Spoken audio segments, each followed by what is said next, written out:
mais terei reflexo. E daí ele esclarece por fim: quanto menos vê o espírito além da vida corporal, tanto mais se ele apega, e assim sente que ela lhe foge e quer retê-la, em vez de se abandonar ao movimento que o empolga. Resiste com todas as forças, e pode mesmo prolongar a luta por dias, semanas e meses inteiros. Quanto mais apegado à matéria eu for, mais terei reflexos. Quanto mais eu for, mais terei reflexos. Isso é muito claro. E eu vou entrar no próximo tema, que é o seguinte: olhar para trás. Aquela viagem valeu a pena? Então a autora diz que no momento em que nós nos sentimos nos aproximando, está chegando o momento da transição, não há mais como, nós temos que olhar para trás. Nós somos obrigados a olhar para trás e refletir de como foi a nossa vida. Valeu a pena a nossa vida? Como foi que eu vivi? Então, nesse momento em que nós chegamos próximo disso, em que alguém que nós amamos se aproxima disso, será um momento de reflexão. E esse momento de reflexão, de aproximação, pode ser um momento de grande transformação, se o aproveitarmos. Quase sempre é. Quase sempre é. Nos despedimos de alguém querido, transforma a nossa vida. Faz com que nós tomemos decisões que estavam adiadas. Faz com que nós mudemos de prioridades. Finalmente mudemos de prioridades. É um reflexo. Morte real não aceita, temos luto complicado. Nós não aceitamos que alguém desencarnou, temos o luto complicado, temos o sofrimento, temos aquele momento enorme de instabilidade. Mas existem outras mortes que nos atrapalham muito. E ela diz: pequenas mortes não aceitas, o resultado é invalidez. Invalidez para relações novas, trabalhos novos, projetos novos, porque nos destruímos junto do desfecho da história anterior. Morremos a cada dia que vivemos, consciente ou não de estarmos vivos, mas morreremos mais depressa a cada dia que vivemos privados dessa consciência. Morreremos antes da morte quando nos abandonarmos. Na verdade, nós vivemos várias pequenas mortes durante a vida. Várias. E a pior de passar é logo a primeira, que é o nascer. E esse morrer várias vezes é o quê? É todas as vezes em que nós dizemos nunca mais. Nunca mais por uma fase da vida que nós tivemos. Nunca mais por uma habilidade do corpo que tivemos e agora já não temos mais. Nunca mais para um relacionamento com uma pessoa que por vários motivos agora nós sentimos que chegou a um novo momento. E esse nunca mais é real. E se nós não soubermos, como ela diz aqui, não soubermos, nos separarmos desse momento, vemos que esse momento realmente acabou, para estarmos prontos para o próximo, nós não avançaremos. Nós não teremos condições de aproveitar o que a vida vai nos apresentar a seguir. No caso da morte real, no caso da morte do desencarne mesmo, nós sabemos que quando acontecem esses acidentes, em que porventura o corpo não é encontrado, que é um sofrimento enorme para a família. Por quê? Porque ver que realmente aconteceu a morte faz com que a pessoa consiga marcar o momento e seguir em frente. Se ela não ver aquele momento, ela vai ter muita dificuldade para marcar isso e seguir em frente. Então esse marcar é muito importante. E essas pequenas mortes, entre aspas, que nós vivemos todos os dias também são muito importantes e como nós as vivemos. Eu, agora, nesse momento, nesse instante, nessas semanas que vivi, que passou agora, não sei se por estar a pensar sobre esse tema, que eu tive consciência de uma pequena morte que estava vivendo. Eu sempre tive, desde o meu filho mais velho vai para 10 anos agora, e eu desde os 4 anos, ou seja, 6 anos, durante 6 anos, eu todas as quartas-feiras eu tive que pegá-lo na escola, seguir o almoço dele e levá-lo para uma terapia especial no outro lado da cidade, esperar que a terapia dele acontecesse durante 1 hora, e trazê-lo de volta à escola para ele continuar isso durante esses 6 anos.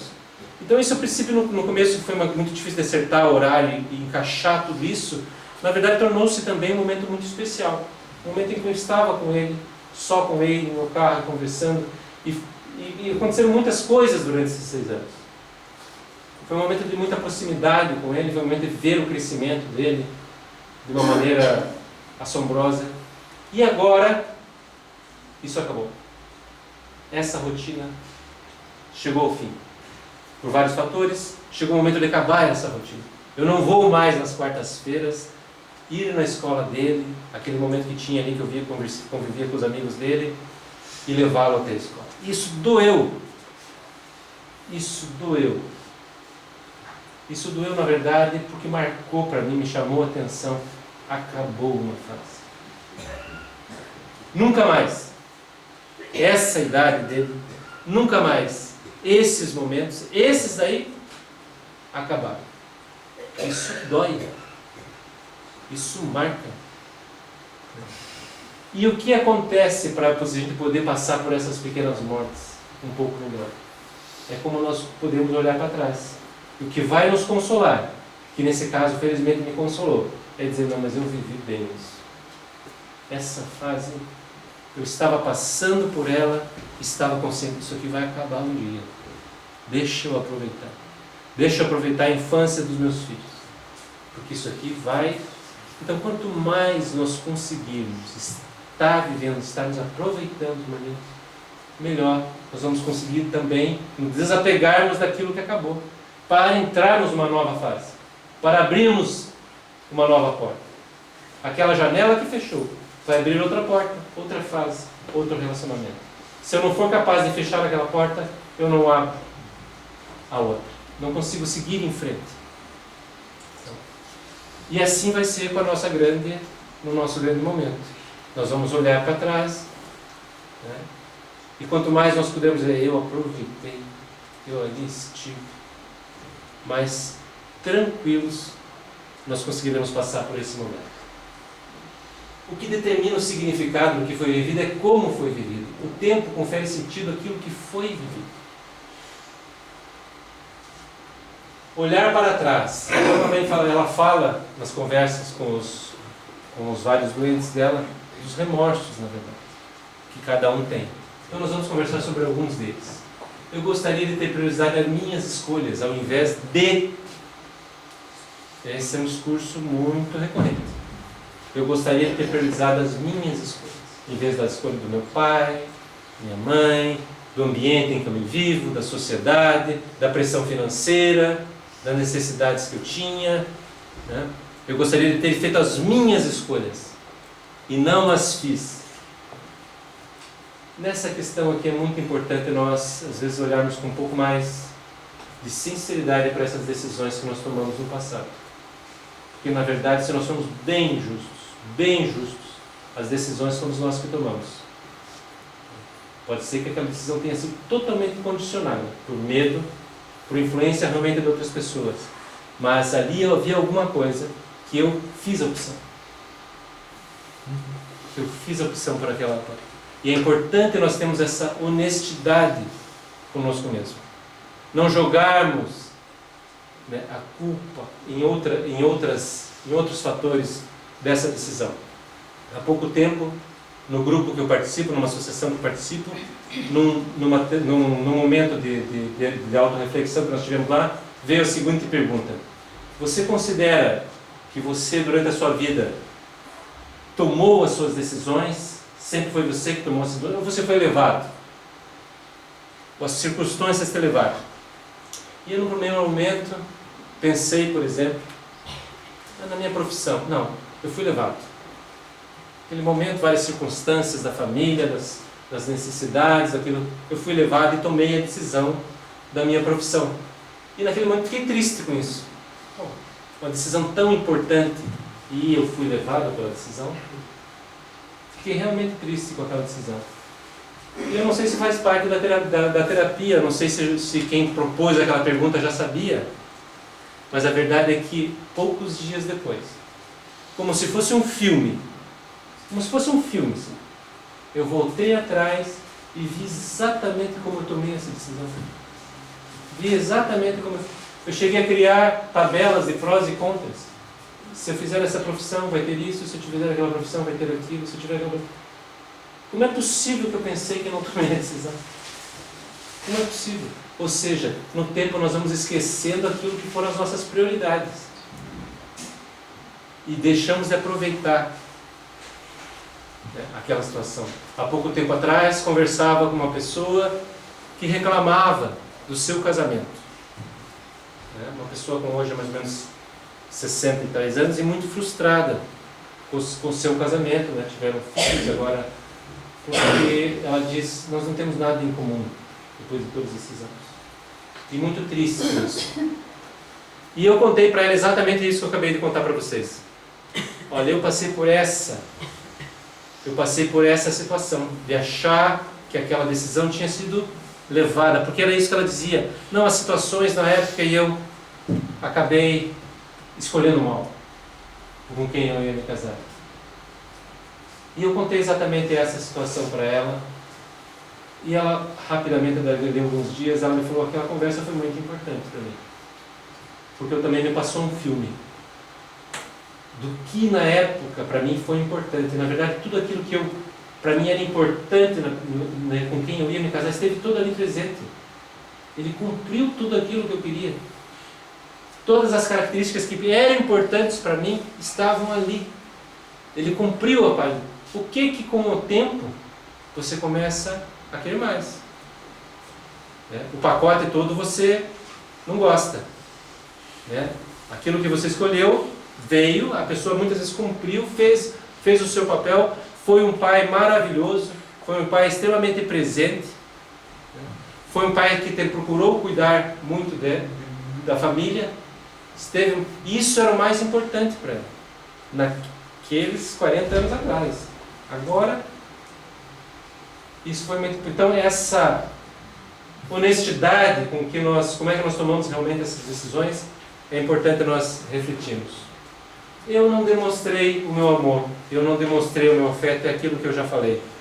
Realmente, nós temos que aproveitar todos os momentos para tentar dar alguns passos nesse sentido. Aproveitarmos as formas todas para demonstrarmos aquilo que sentimos.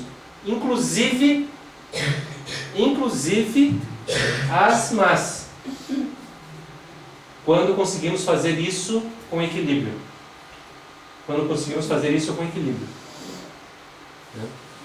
Ontem assisti ainda um programa em que relatava ali que Franz Kafka tinha um enorme problema com o pai dele. Ele tinha muito medo do pai dele. O pai dele tinha sido extremamente autoritário, muitas vezes mesmo até agressivo, durante toda a infância dele. E aquilo, ele tinha muito medo daquilo. Tinha muito medo e tinha uma relação muito problemática com o pai dele. Daí ele relata ali uma questão, uma reação do Kafka, que diz que Kafka escreveu uma carta para o pai dele, de 94 páginas, que é muito conhecida, eu não conheço, não li a carta, mas parece que deu um livro essa carta, foi publicado depois, de 94 páginas, eu até fiquei curioso de ler, como é que foi que Kafka escreveu isso, em que ele fala para o pai dele, olha, você me magoou, você me deixou inseguro, e vários momentos da vida dele em que ele consegue falar, através da escrita, de uma maneira equilibrada. E eu não sei se isso é recorrente nessa idade, parece que Kafka tinha uns 19 anos, talvez, quando fez isso. Eu lembrei que eu também, quando eu tinha 16, 17 anos, eu escrevi uma carta para o meu pai, não reclamando dele, mas na verdade, ao contrário, mas expressando vários sentimentos que não estavam expressos de uma maneira direta. E depois, muito tempo depois, o meu pai ia me dizer que essa carta era guardada como no cofre dele, de tão importante que foi para ele receber essa carta que eu escrevi para ele mais ou menos com 16, 17 anos, porque os meus pais eram separados, né? Mas no caso do Kafka, o que aconteceu? Segundo a pessoa que relatou ontem, a mãe dele, com medo das possíveis reações daquela carta, bloqueia a carta e diz que o pai nunca leu. Então o cara fala ali, na verdade, aquele momento que poderia ser de um grande erro, não foi. Então os nossos sentimentos positivos, a gente deve procurar, não é fácil, realmente expressá-los sempre que podemos. E os negativos, quando estamos equilibrados para fazê-lo, se nós vamos agredir, é melhor espera. Mas se eu me sinto preparado para expressar aquilo que me incomoda, sem aumentar a agressão, sem pior, é melhor eu expressar. É melhor eu dizer. Procurar a oportunidade correta para assim fazer. Mesmo quando demonstramos um afeto com o qual é difícil lidar, oferecemos à pessoa do outro lado do ringue a oportunidade de também se transformar. Ao agirmos sim, também nos abrimos para a transformação. As chances que perdemos de demonstrar o que sentimos de verdade chegam com toda a força no fim da vida. Mas se ainda há tempo para demonstrar esse afeto, e se fazemos isso, é lindo viver essa experiência. É lindo viver a experiência de demonstrar aquilo que nós sentimos. Então vem agora alguns arrependimentos também comuns que ela fala. Outro arrependimento que ela fala que é muito comum é esse. Desculpa, antes disso. No livro As Dores da Alma, sobre o arrepender-se, o Espírito Hamed fala o seguinte: arrependimento quer dizer pesar ou mudança de opinião por alguma falta cometida. Tomar consciência significa ter discernimento da vida exterior e interior, que tanto nos chama a atenção, acrescida da capacidade de julgar moralmente os atos. Quem se arrependeu é porque aprendeu que é simplesmente humano, falível e nem melhor nem pior do que os outros. É o primeiro passo para melhorarmos. É muito comum nós escutarmos ou mesmo falar: eu nunca me arrependo de nada. Se eu nunca me arrependo de nada é porque eu nunca olho para nada. Porque eu nunca errou? Nunca cometeu nenhum erro? Puxa, parabéns. Mas talvez o que esteja acontecendo é que não está a olhar, para algum fato. Quem de nós pode dizer isso? Eu nunca errei. Se eu nunca errei, claro que se eu errei várias vezes, é claro que eu já me arrependi do que eu fiz. E é o primeiro passo para melhorarmos. Arrependimentos. Ter trabalhado muito é outro grande arrependimento que ela diz, que as pessoas relatam. Eu trabalharia muito menos se eu soubesse. Teria me dedicado muito menos ao trabalho se eu soubesse. E ela traz daí a seguinte questão: quando existe uma diferença entre quem somos na vida pessoal e no trabalho, nós estamos em problemas, estamos em apuros. E daí traz essa frase do Gibran, Khalil Gibran, deve estar no Profeta, não tenho certeza. E se não sabeis trabalhar com amor, mas com desagrado, é melhor deixar-vos o trabalho e sentar-vos à porta do templo a pedir esmola àqueles que trabalham com alegria. Então, com relação ao nosso trabalho, independente do trabalho que nós façamos, nós podemos fazer ele com mais amor ou com menos. Ele pode ser apenas um objetivo daquilo que eu consigo ser remunerado no final do mês, ou eu posso perceber nele, Deus atuando através de mim para todos aqueles que de alguma forma podem ser ajudados através do meu trabalho. Eu posso perceber nele uma forma de eu retribuir tudo aquilo que eu recebo de tantas pessoas. Se nós refletirmos no nosso pequeno almoço de manhã, se começarmos a pensar ali o trabalho de quantas pessoas tem ali para que eu tenha aquele pequeno almoço, quantas pessoas trabalharam ali? Se pensarmos ao longo do tempo, então, quantas pessoas eu estou usufruindo do trabalho dela aqui? Basta só a remuneração? Basta dizer: não, mas eu paguei por isso? E na nossa postura de trabalho é a mesma coisa. Quanto mais nós conseguimos ver o nosso trabalho como uma maneira de ser útil também, menos teremos esse arrependimento de termos trabalhado muito. Arrependimentos. E daí ela fala o seguinte: esse ainda, não ter passado mais tempo com uns amigos é outro grande arrependimento que ela diz, que a maioria das pessoas relata. Por que eu não passei mais tempo com as pessoas que me são queridas?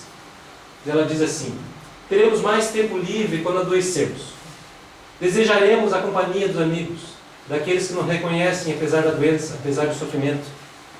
No olhar deles reconhecemos nossa história, nossa importância do mundo. E daí ela diz, daí tem o Facebook, que podemos ter aí facilmente 500 amigos. Eu tenho aquele concurso de quem tem mais amigos, né? E o Facebook e todos esses recursos, na verdade, são recursos maravilhosos para nós termos mesmo amigos. Para nós termos mesmo amigos. Mas amigo exige dedicação. Uma amizade existe construção, existe renovação, exige doação para você construir uma amizade. O Facebook é um ambiente, como todas as outras áreas, em que você pode doar-se. Nos aniversários, pelo menos. Você pode, mas você pode escrever, pegar uma mensagem, aquela padrão, e mandar para todo mundo, em que você não quer ter nem o trabalho de escrever o nome da pessoa. No Natal, aquele em cascata, você não quer ter o trabalho de escrever o nome da pessoa. Você não vai criar amizades assim. Nós não vamos criar relacionamentos assim, sem querermos nos doar minimamente para os outros. Então, os momentos com os amigos, as amizades que nós conseguimos construir, são daquilo que como nós sabemos, o que há de melhor na vida, o melhor que nós podemos dedicar. Como nós estamos nos dedicando a isso, vai bater lá no fim. E vai bater a todo momento. Arrependimentos. Ter me feito mais feliz. Ter me feito mais feliz. E dela diz o seguinte: alguns arrependimentos são puro desperdício de tempo no final da vida. Não é justo nos condenarmos por ações passadas, baseando-nos nos conhecimentos que temos agora. Tem esse outro aspecto dos arrependimentos que nós temos que ter em conta. Que a Clarice Lispector diz tão bem: tudo deve estar sendo exatamente como é. Nós temos também que ter consciência, que nós a cada instante estamos fazendo o melhor que a gente consegue. Mas eu podia ter sido mais generoso, podia ter me dedicado. Mas naquele momento, lá atrás, era o que você sabia fazer. Era o que você tinha consciência. A tua consciência, você não tinha essa percepção de hoje. Na próxima vez, isso vai estar melhor. Na próxima vez, que é nesse instante, eu já estou melhor, eu já consigo fazer melhor, para não ter esses arrependimentos no final da vida. Temos que ter essa visão nossa, de que as decisões que nós tomamos era dentro daquilo como nós conseguíamos ver a vida naquele momento, naquele instante. E assim nós estamos a cada dia sendo o melhor que nós conseguimos ser. Como nós estamos dizendo, a nossa melhor versão é a versão hoje. É a versão que nós temos hoje, de nós mesmos. Conseguimos ligar melhor com a morte no dia a dia, se pararmos de viver felizes somente no futuro. Isso, de uma certa maneira, resume como é que nós podemos nos preparar melhor para o desencarne. É estarmos a cada momento vivendo aquele momento.